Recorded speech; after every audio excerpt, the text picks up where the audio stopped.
परमेश्वर दूर करने जा रहा है। आमीन। आज का जो संदेश समय दे रहा है कि आपकी निंदा को परमेश्वर दूर करेगा, आपकी शिकायतों को परमेश्वर दूर करेगा और आपके बैरी को परमेश्वर रक्षित करेगा। यिर्मयाह नबी का ग्रंथ अध्याय 20 पद संख्या 10 से हम पढ़ते हैं। सबको निकालेंगे यिर्मयाह नबी का ग्रंथ अध्याय 10 का 10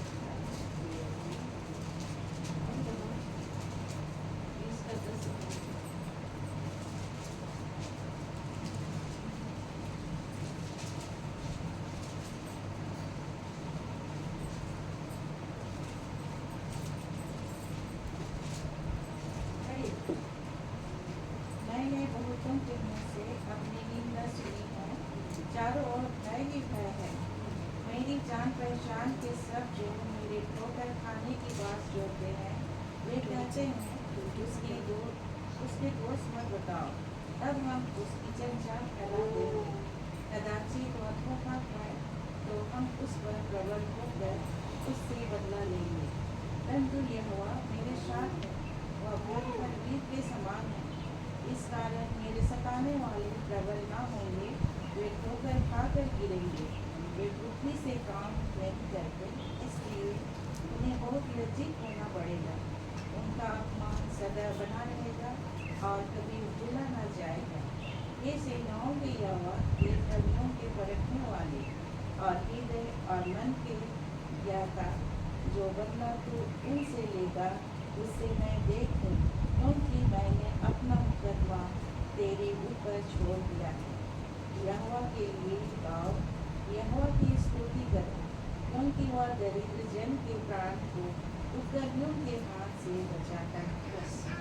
ईश्वर की वाणी है। ईश्वर का धन्यवाद। क्या कहता है?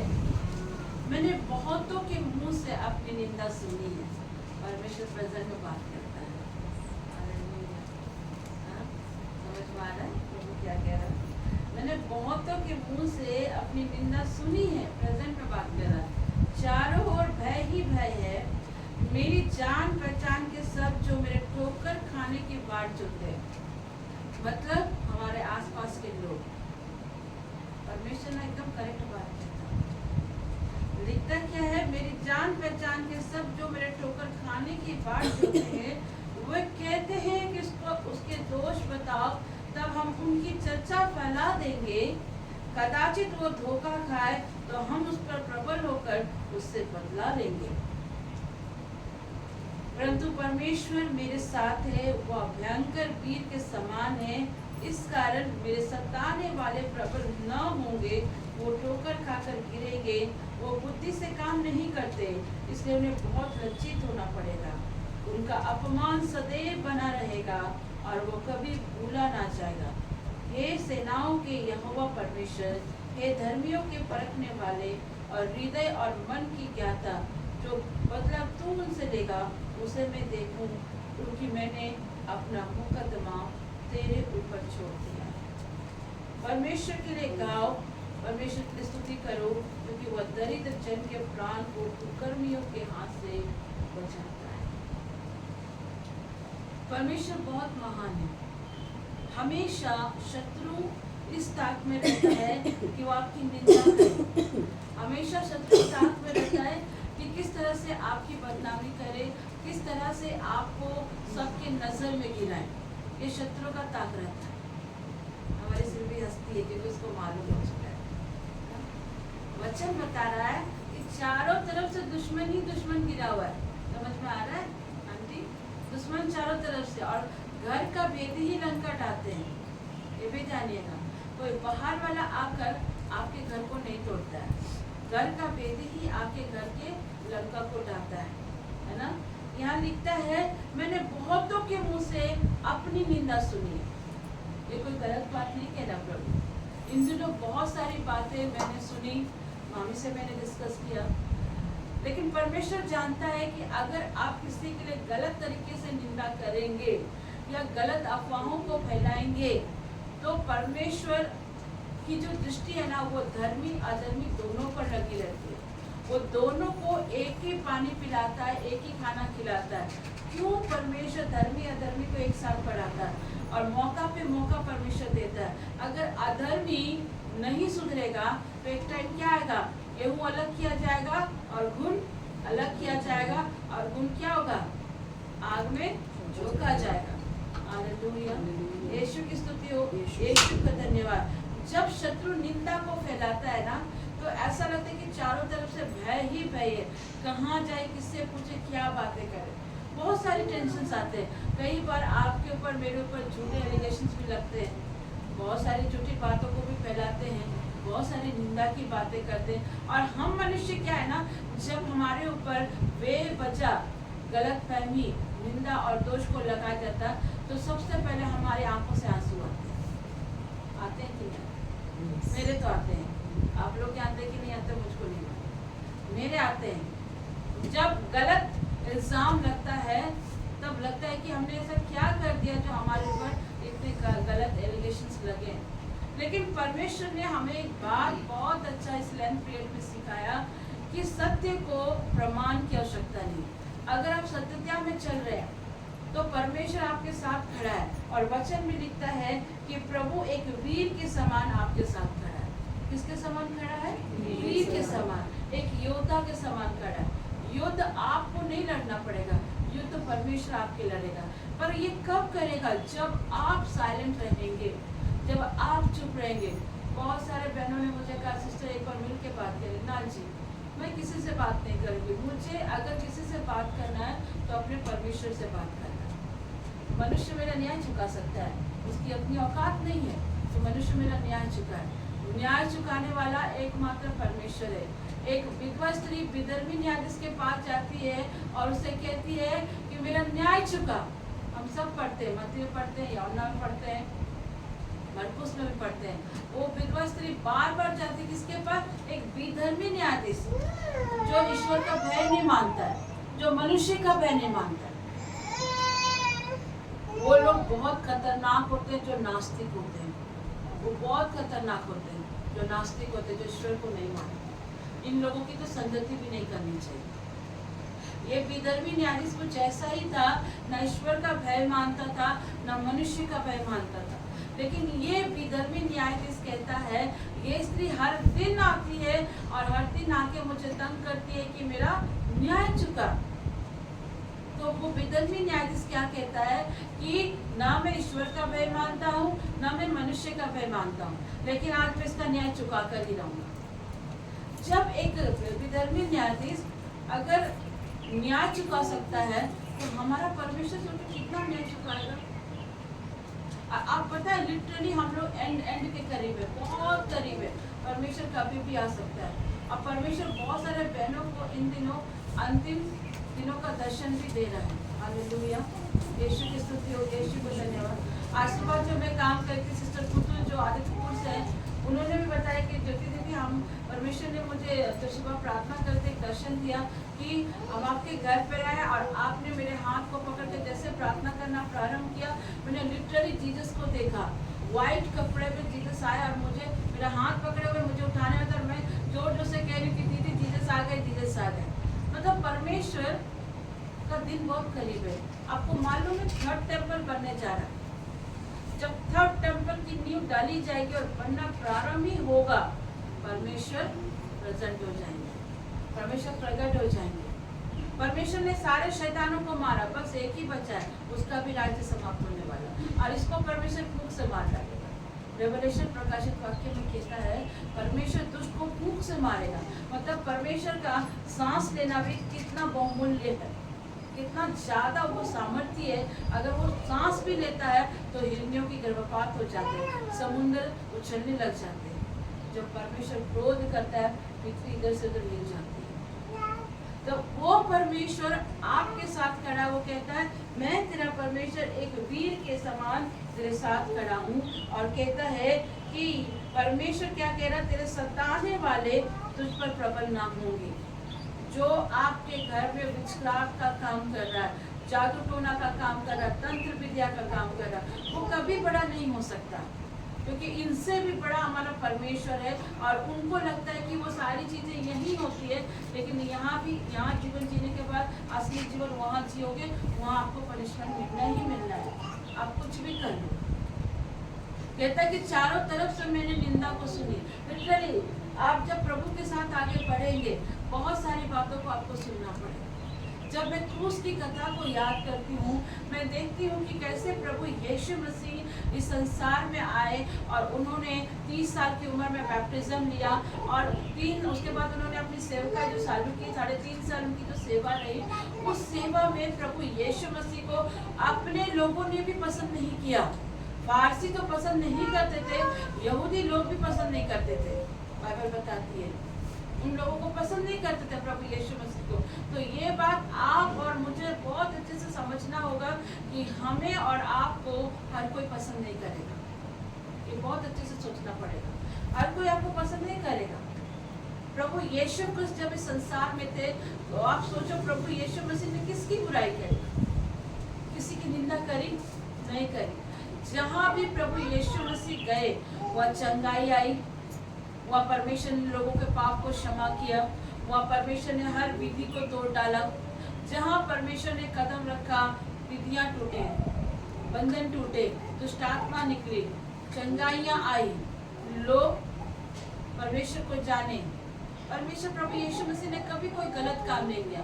अगर यूँ कहूँ तो प्रभु यीशु मसीह जो एक यंग एज पे था ना, यीशु मसीह का भी दिल डोल सकता था, क्योंकि एक जो एज हमारा आता है ना, जवानी की अवस्था जिसे हम कहते हैं, युवा अवस्था, उस समय बहुत सारे माइंड डोलते हैं, कभी इधर डोलेगा कभी उधर डोलेगा, मैं आपको बता रही।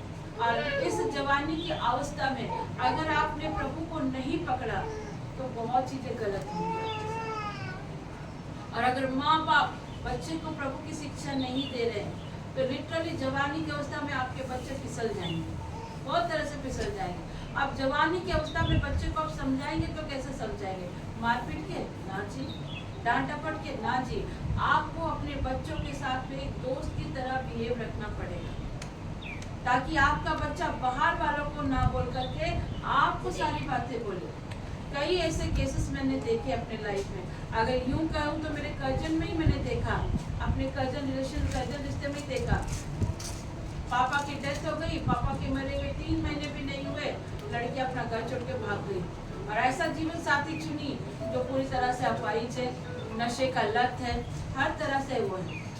अब बताओ, पापा को मर के 3 महीना नहीं हुए और उसकी मम्मी जो एक दुकान पे मेहनत मजदूरी करती, उसका पूरा पैसा उसने एक मुट्ठी में ले लिया और भाग गई रात में। आप सोचो क्या बीतता होगा उस परिवार पे, क्या बीतता होगा उस परिवार पे। अगर एक जवानी की अवस्था में अगर वो बेटी इस तरह से काम करे और उसने जीवन साथी चुना भी तो चुना क्या, अपाहिज को चुना, जो पूरी तरह से ड्रग एडिक्ट है, हर तरह से ड्रग एडिक्ट, उसका जीवन तो ऐसे आधा खत्म है, ऐसे ही खत्म है। तो हमारे जैसे हम सब जानते हैं कि अगर हमारे घर में किसी की मृत्यु होती है तो लिटरली एक साथ शादी नहीं होती है, क्योंकि हम लोग शोक मनाते हैं। पुराने नियम में भी शोक मनाया जाता था, बहुत दिनों तक शोक मनाया जाता है। हिंदू फैमिलीज में भी अगर किसी के घर में डेथ हो जाती ना, 1 साल से पहले कभी कोई शादी नहीं करेगी। लेकिन कहीं ना कहीं आपकी गलत शिक्षा, आपने अपने बच्चों पर लगाम नहीं कसा, आपने छड़ी नहीं लगाई। कई बार लोग कहते हैं कि बच्चों को मारना नहीं चाहिए, डांटना नहीं चाहिए। ना जी, नीति वचन कहता है अपने बच्ची को छड़ी लगा, अपने बच्चे की तो डांट, ताकि तेरा बच्चा मरेगा नहीं वरन सही रास्ते को जाए। अगर आप उस समय अपने बच्चे को सही ट्रैक में नहीं पकड़ेंगे, वो शैतान ऐसे भी खड़ा रहता है कि किस प्रकार से तुम्हें फाड़ खाए। गरजने वाला सिंह खड़ा है कि तुम्हें फाड़ खाए। पहला पत्रस 5:8 जरा कोई पढ़ देंगे। पहला पत्रस 5:8 में देखो क्या कहता है शैतान।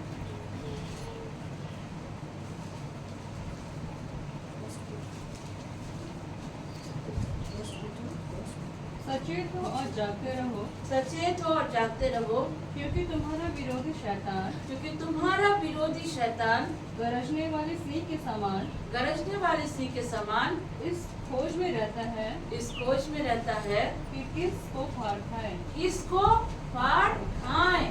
मतलब शैतान आप भी खड़ा है कि किस कमजोर आत्मा को पकड़े, किस कमजोर पर्सन को पकड़े और उसको क्या करे, पकड़ करके फाड़ खाए। तो इस तरीके से खड़ा है। और वो कैसे पकड़ेगा? मैंने क्या बोला, विरोधी कोई मनुष्य नहीं होता। विरोधी और शत्रु कौन है? शैतान है और उसके जलता हुआ तीर है। वो तत्पर रहता है कि तुम्हारी कमजोरियों को देखता है, तुम किस चीज में हो। अगर आप किसी बात को लेकर ज्यादा डिप्रेशन में है, वो आपको और डिप्रेशन देगा। आप किसी बात को लेकर ज्यादा सोचते हैं, वो आपको और बीमारी में ले जाएगा। अगर आप बीमारी के बारे सोच रहे हैं, अगर आप अपनी कमजोरी के बारे सोच रहे हैं और उसको सोचते सोचते सोचते आप क्या कर रहे हो, बैठे हो ऐसे इस तरह से माथा में हाथ लेके, इस तरह से माथा में हाथ लेकर, तो शैतान आपके मनसाओं को पकड़ के आपको क्या करता है, और ज्यादा फाड़ खाने की तैयारी करता है। लेकिन हमारा परमेश्वर का वचन पहला पत्र 5:7 में संध्या क्या कहता, पढ़ना पहला पत्र 5:7 में संध्या पढ़ो। और अपनी सारी चिंता उसी पर डाल दो, और अपनी सारी चिंता उसी पर डाल दो, उसी पर डाल दो, क्योंकि उसको तुम्हारा ध्यान है। तुम्हारा ध्यान है।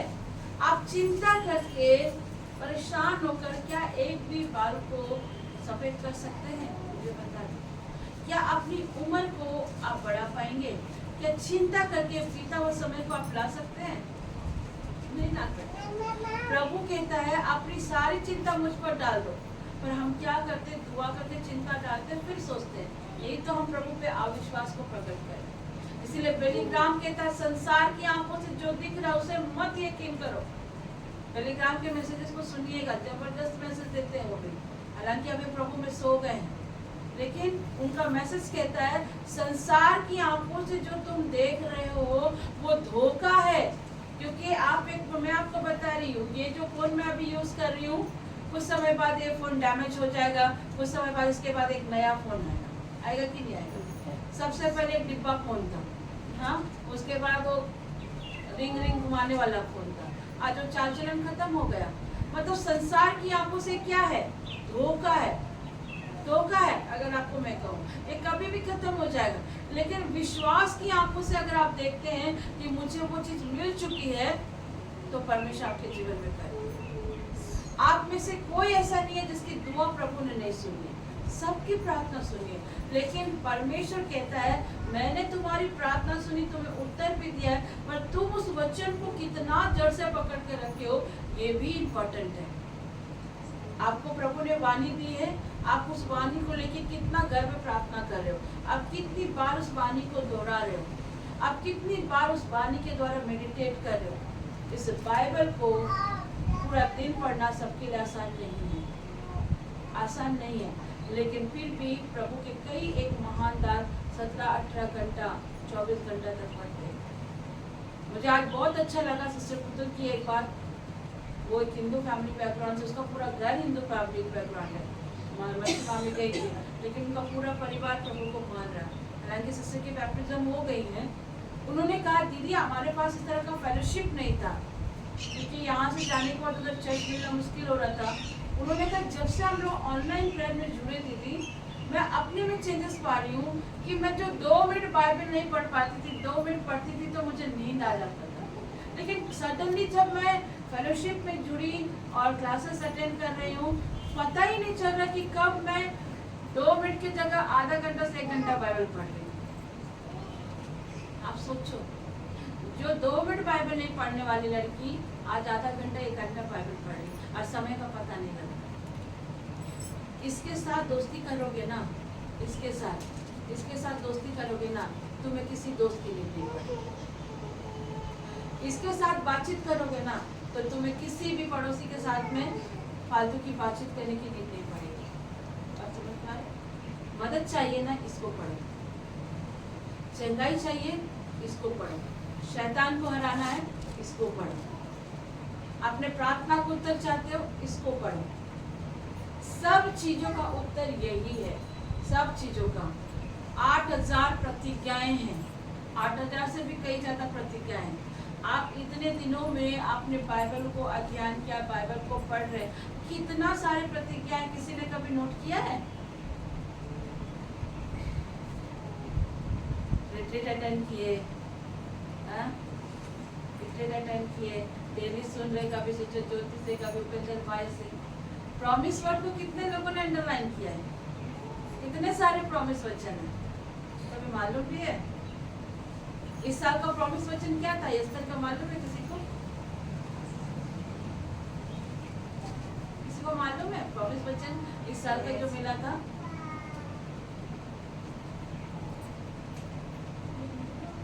हाँ?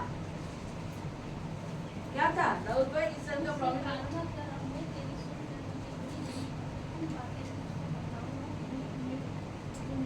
बिल्कुल, एजेकल 36 का 11 मिला था इस साल का प्रॉमिस। जरा पलट लो जल्दी से पलट लो। प्रॉमिस वचन कोई भूल जा रहा है इस साल का, तो फिर कैसे आशीष को पाओगे अपने जीवन में? हाँ? क्या लिखा है मलयाली दीदी एजेकल 36 का 11 में? देखो मैं तुम्हारे पक्ष में हूँ और तुम्हारी ओर कृपा दृष्टि करूँगा और तुम रोते हुए जाओगे और मैं तुम पर बहुत मनुष्य अर्थात इसराइल के सारे घराने को बसाऊंगा और नगर भी बसाए और खंडहर भी बनाए जाएंगे। मैं तुम पर मनुष्य और पशु दोनों को बहुत बढ़ाऊंगा और वे बढ़ेंगे और फूलेंगे फलेंगे और मैं तुमको प्राचीन काल के समान बसाऊंगा। बस तब तुम जान लोगे कि मैं तेरा परमेश्वर यहोवा हूँ। यही तो आपको साल के पहले दिन में प्रभु ने ये प्रॉमिस कर दिया कि मैं तुम्हें वंश दूंगा, मैं तुम्हारे बिजनेस को बढ़ाऊंगा, मैं तेरे घर को बनाऊंगा, मैं तुम्हारे हर वो चीज शैतान ने जो छीना है उसे मैं दोबारा से तुमको ला कर दूंगा और पहले से अधिक तुम्हारे लिए भलाई करूंगा। तब तुम जानोगे कि मैं ही तेरा परमेश्वर हूँ। हर चीज को परमेश्वर ने एक साथ में सारी चीजों को जोड़कर प्रभु ने दे दिया, लेकिन फिर भी प्रॉमिस वाली याद नहीं है। सोचने वाली बात है। प्रभु आपको सारी चीज की ब्लेसिंग दी है, इसीलिए तो प्रभु क्या कहता है, मैंने तुम्हें ब्लेसिंग दी लेकिन तुम उस ब्लेसिंग को रिसीव ही नहीं करते। मैंने तुम्हें वो आशीष दे दी है, मैंने तुम्हारे उत्तर को सुन लिया। हम लोग क्या कहते हैं, प्रभु हाय ये बीमारी रोते रहते हैं। प्रभु बोलता है वाणी को तो पढ़ कि तू मेरे कोड़े खाने से तू चंगा हो चुका है। हम लोग रोते रहते, पेट दर्द तेरा, सर दर्द कर रहा, लेकिन वाणी को बोलते ही नहीं है। घर में कर्जा देख रहे हैं लेकिन कभी वाणी की घोषणा नहीं करे। प्रभु आपकी वाणी ने कहा है कि आप हमारे हर तकलीफ को, हर कर्जा को आप लेकर पहले से अधिक भलाई करेंगे। हम बच्चा को चाह रहे हैं लेकिन वाणी को नहीं बोले। प्रभु आपने तो कहा इस साल मुझे वंश देंगे और मेरा वंश फैलाया जाएगा, बोलते ही नहीं है। कहाँ से मिलेगा? प्रभु ने आशीष दे दिया मामी, प्रभु ने खाना थाली में परोस दिया, हाँ प्रभु ने दाल दे दिया, चावल दे दिया, बंडा दे दिया, बड़का दे दिया, हाँ सब कुछ दे दिया, हाँ मछली दे दिया, सारी चीजें दे दी, लेकिन फिर भी बोलता प्रभु खाएं तो खाएं कैसे? आप बताओ। फिर भी बोलते हैं खाएं तो खाएं कैसे? सारा खाना दे दिया परमेश्वर, सारा उत्तर दे दिया, लेकिन फिर भी बोलते हैं प्रभु खाएं तो खाएं कैसे? अब अगर तुम मेहनत ही नहीं करोगे तो तुम खाओगे कैसे? टेलीग्राम कहते हैं और रेनाल्ड बोंगे कहते हैं परमेश्वर मेहनती लोगों को पसंद करता है। और मेहनत क्या है? प्रभु के वचन को आपको हर दिन बोलना है।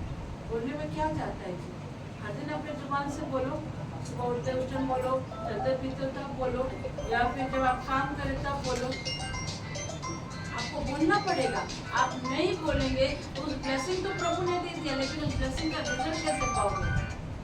उस रिजल्ट को पाने के लिए आपको बोलना पड़ेगा, प्रार्थना करनी पड़ेगी। प्रभु ने आपको दे दिया पर आपको करना पड़ेगा, है ना? इसलिए प्रभु की वाणी कहती है कि चारों तरफ से जब तुम निंदा को सुनोगे, प्रभु यीशु मसीह ने सबकी भलाइयाँ करी, सबकी भलाइयाँ करी, किसी का बुरा नहीं किया, लेकिन इन्हीं फारसी और यही यहूदी लोगों ने प्रभु की निंदा प्रारंभ कर दी। मौका ढूंढ रहे थे प्रभु को मारने के लिए, मौका ढूंढ रहे थे। जब तक प्रभु उनको रोटी और मछली खिला रहे थे तब तक प्रभु उनके लिए राजा था, लेकिन जब प्रभु ने देखा ये तो सिर्फ संसार की रोटी के पीछे भाग रहे हैं, तो प्रभु एक दिन क्या कहता है, जो मुझसे खाएगा वो कभी भूखा नहीं रहेगा और जो मुझसे पिएगा वो कभी प्यासा नहीं रहेगा। मूर्ख लोगों ने क्या समझ लिया कि यीशु अपनी देह की मांस मुझे खिलाएगा और रक्त तो खिलाएगा, लेकिन प्रभु क्या कह रहे थे, मेरे मुंह से निकले एक एक वाणी से तुम जीवित रहोगे। मेरे अंदर से जो पवित्र आत्मा बह रहा है उससे तुम क्या करोगे, तुम्हारा श्रोता कभी कम नहीं होगा। लेकिन ये समझे नहीं, इन्होंने बोला हमारा तो संसारिक रोटी मिलने का श्रोता खत्म हो रहा है, इसलिए इन्होंने निंदा को पकड़ना प्रारंभ किया। चारों तरफ से प्रभु यीशु मसीह की निंदा को फैलाया, चारों तरफ से। किसी ने कहा ये तो बालजबूल की सहायता से दुष्ट आत्मा को निकालता, किसी ने कहा ये तो नाजायज औलाद है, इसका तो शादी से पहले ये पैदा हो गया, ये तो पापियों के साथ बैठता है, ये तो वेश्याओं के साथ संगति करता है, ये तो चुंगी देने वाले के घर पर जाता है। कितनी सारी निंदाएं प्रभु के विषय में करें। आप पढ़ते हैं बाइबल में, प्रभु को किसी ने नहीं छोड़ा, और जबकि प्रभु सबका भला ही कर रहे थे, किसी का प्रभु ने हानि नहीं किया, किसी को प्रभु ने चंगा करने के बदले में 10,000 20,000 नहीं लिया, प्रभु ने किसी के अंदर दुष्ट आत्मा निकालने के लिए पैसा नहीं लिया। कहीं लिया है प्रभु यीशु मसीह ने? आप मुझे बता दीजिए, अगर लिया है तो मैं आपको गुलाम बनने के लिए तैयार हूं। लेकिन फिर भी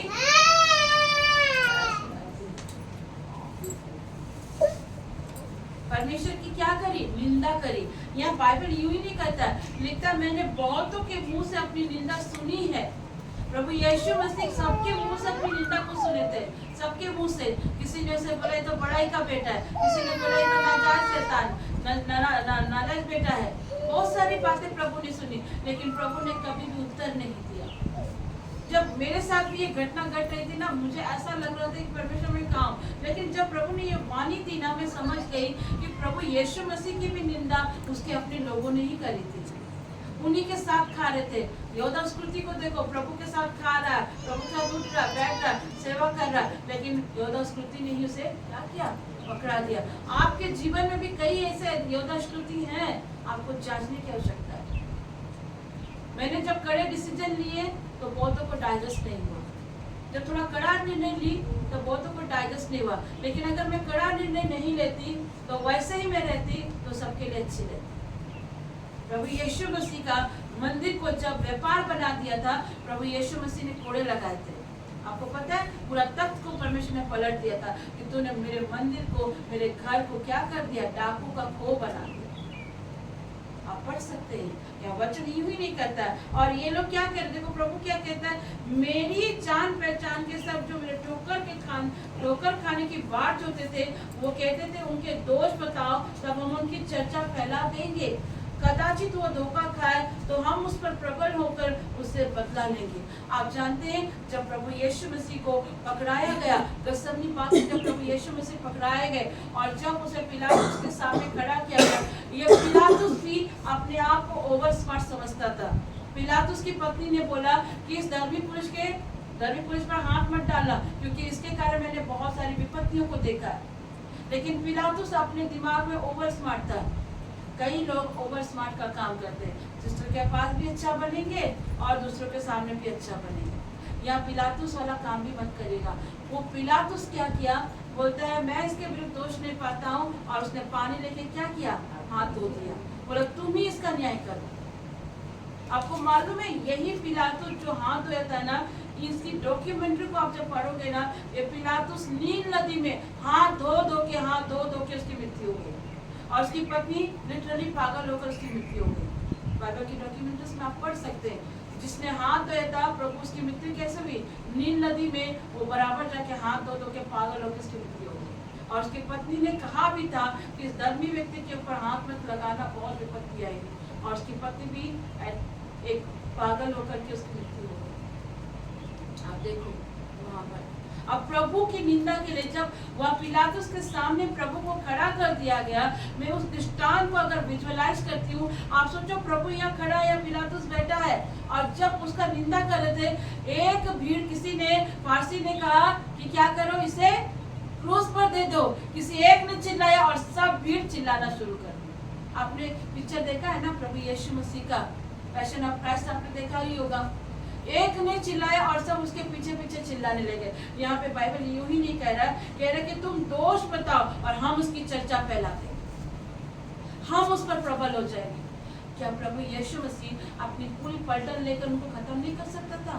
कर सकता था, लेकिन प्रभु ने कहा पिता को भाया है कि उसकी मर्जी पूरी हो, उसकी मर्जी पूरी हो। आप देखो वहां पर वचन बताता है यहाँ पर, तब हम उनकी चर्चा फैला देंगे, कदाचित वो धोखा खाए तो हम उस पर प्रबल होकर उससे बदला लेंगे। इन लोगों ने प्रभु यीशु मसीह से बदला लेने के लिए पूरे भीड़ में चिल्ला चिल्ला कर कहा कि क्रूस पर चढ़ाओ, क्रूस पर चढ़ाओ, और उस डाकू को छोड़ देने की बात है। उस डाकू ने हत्या करी, उस डाकू ने क्या किया, झूठ बोला, उस डाकू ने चोरी चमारी सब कुछ करी, उसको छोड़ने बोला, और इस निष्कलंक मेमना को क्या बोला, क्रूस पर चढ़ा, यही बोला। मैं अगर गलत हूँ तो आप बाइबल पढ़ सकते हैं। वो उस डाकू को छोड़ने के लिए बोल दिया, छोड़ दो, बरअब्बा को छोड़ दो, बरअब्बा को छोड़ दो बोलते हैं, जबकि सबसे ज्यादा पाप उसी ने किया था। लेकिन किसे क्रूस पर दो, मेमने को, वो प्रभु यीशु मसीह को क्रूस पर दो।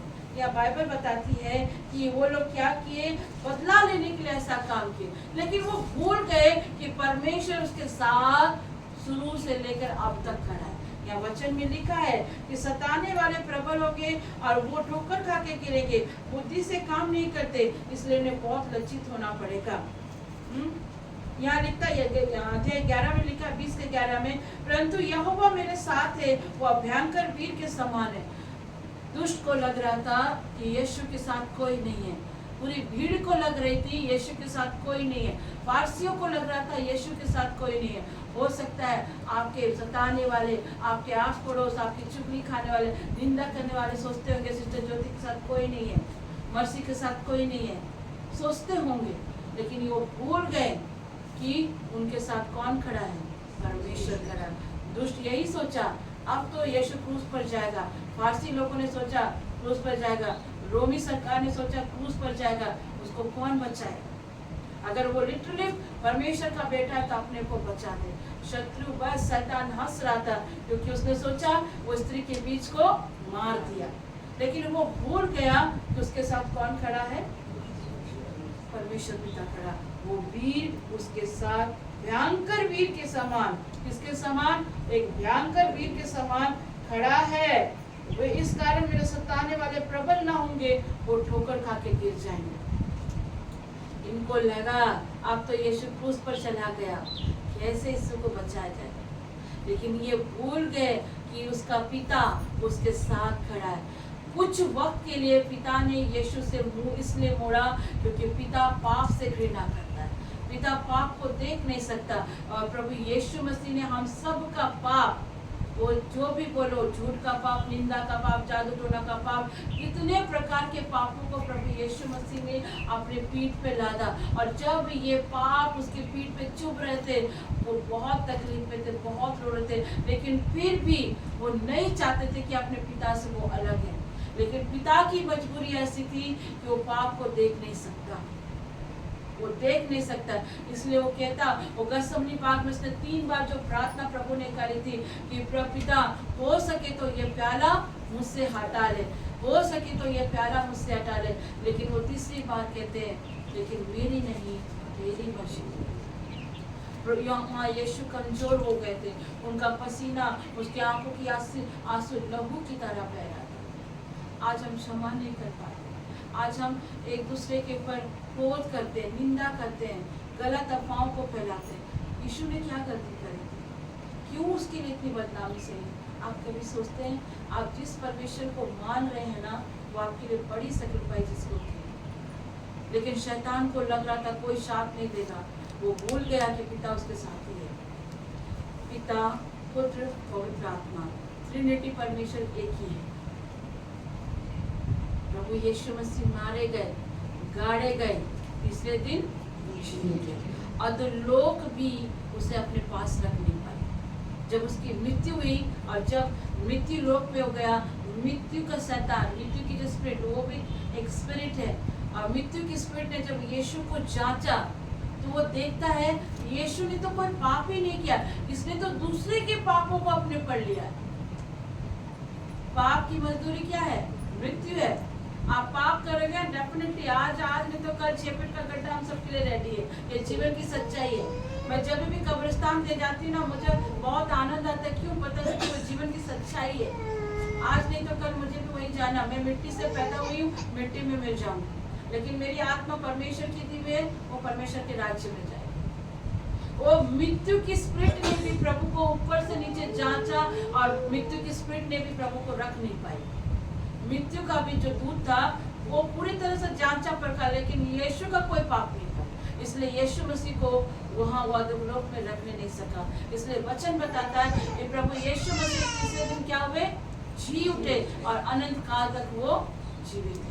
हालेलुया, यीशु की स्तुति हो, यीशु को धन्यवाद। लिखता है कि जो लज्जित है, जिन्होंने उसके लिए षड्यंत्र रचे, आज वो लज्जित हो गया, वो शैतान लज्जित हो गया, वो पिलातुस लज्जित हो गया, वो सारे लोग लज्जित हो गए, अपमान उन्हीं पर पड़ा।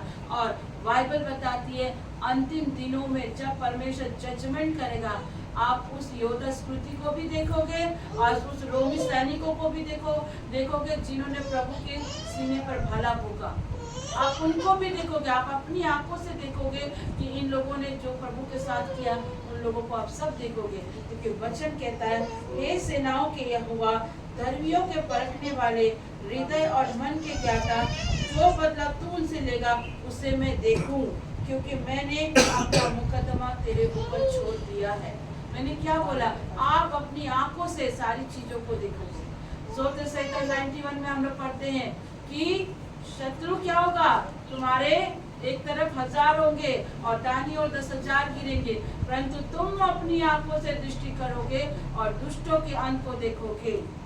लिखा है ना, आप अपनी आंखों से शैतान को मरते हुए देखोगे। इसलिए स्तोत्र संहिता 37 में एक जगह प्रभु कहता है कि वो दुष्ट युक्तियों को देखकर हंसता है, क्योंकि प्रभु जानता है उसका दिन आने वाला है। हालेलुया।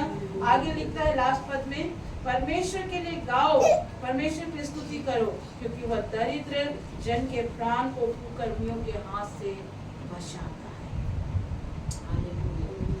हम और आप प्रभु में सेफ हैं। हम आपको पता है, मेरी लाख निंदा की जाए, बहुत लोगों ने बोला मिनिस्ट्री को बंद करा देंगे, बहुत लोगों ने बोला यहाँ कंप्लेन करेंगे, वहाँ करेंगे, बहुत सारी चीजें। तुम कुछ भी कर सकते हो, लेकिन परमेश्वर की सेवा को तुम बंद नहीं कर सकते। आप ये क्यों भूल जाते हैं, मनुष्य की सेवा कभी नहीं होती है, आप अपने से कभी सेवा नहीं कर सकते। ईश्वर की आत्मा सेवा करती है, ईश्वर की आत्मा सेवा को लाती है। आप प्लान करोगे हानि का, परमेश्वर उसे समाप्त कर देगा, क्योंकि वो कहता है वो भयंकर वीर के समान आपके साथ खड़ा है। और वो कहता है कि वो परखने वाला परमेश्वर आपके साथ खड़ा है। आपके अपमान और आपको जो लज्जा पहुंचाते हैं, परमेश्वर जो आपका निंदा कर रहा है, जो आपका अपमान कर रहा है, जो आपके लिए बुरी कल्पना कर रहा है, प्रभु क्या कहता है, मैं उसे कभी नहीं भूलूंगा। उसे कभी परमेश्वर नहीं भूलेगा। जो भी आपके घर पर कर रहा है, परमेश्वर उसके ऊपर दृष्टि रखता है और प्रभु कहता है मैं उसको कभी नहीं भूलूंगा। तुम अपनी आंखों से दृष्टि करोगे और दुष्टों के अंत को देखोगे। वो जीवित परमेश्वर आपके साथ खड़ा है। वो आपकी हर निंदा को, आपकी हर लज्जा को दूर करेगा, जिसे प्रभु यीशु मसीह का किया। और प्रभु यीशु मसीह तीसरे दिन जी उठे और युगानुयुग जीवित है। हालेलुया। तो वो जीवित परमेश्वर आपकी निंदा को, आपकी लज्जा को, आपकी अपमान को परमेश्वर दूर करने जा रहा है और कर चुका है। और वो कहता है मैं तुम्हारे साथ भयंकर वीर के समान खड़ा हूँ और मैं कुकर्मियों के हाथ से तुम्हें बचाऊंगा। मतलब दुष्ट की युक्तियों से प्रभु आपके परिवार को, आपके घराने को बचाएगा। आइए हम